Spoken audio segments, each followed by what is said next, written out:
Here we are in Fusion 360, and I have a project. A display is mounted above the PC board that we're designing. I've been working on these little standoffs. They're 10 millimeters tall. They fit an M3 by 6 machine thread screw in.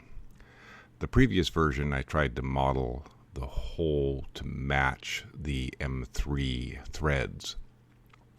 It was a little tight, so I'm trying a smooth bore, get a little bit better insert into the, a little easier to thread the screw in.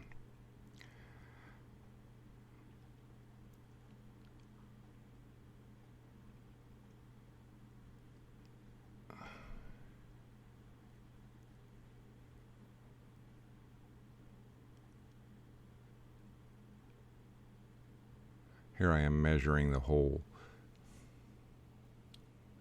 I think that says 2.8 millimeters.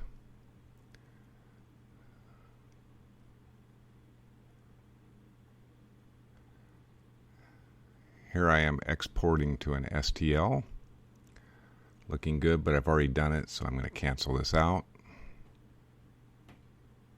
Here we are in the slicer. I use a 0.6 nozzle.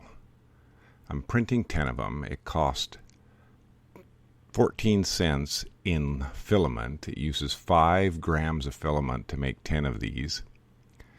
And it takes about 30 minutes.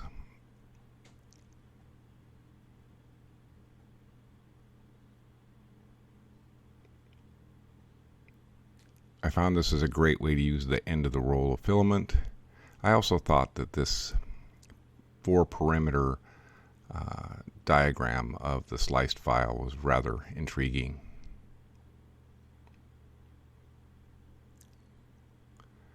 Here we are. This is clear PETG filament. I print at 251 degrees C. I've learned to slow the fan way down between 10 and 30%. There's the spoils of the day on the right, using up the last of that roll of filament. And I've got a new roll of filament here. And I thought, well, let's just see how this new roll prints at these settings. Yeah, it looks okay. Only took 30 minutes to figure it out.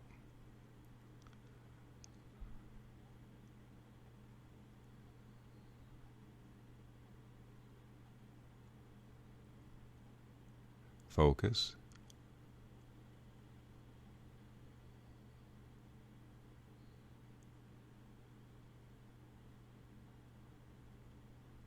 This is black PETG. All right, there's an M3 panhead machine screw, 6 millimeters long. Here's the previous version, and you can see I really couldn't get the fasteners all the way in. So there's a little gap. So that's why I thought I'd redesign it. But this is where they're used. I'll use about three of them per unit. It's also the PC board that I'm working on. Smokeless Chimney. Warm homes and clean air for everyone. www.smokelesschimney.com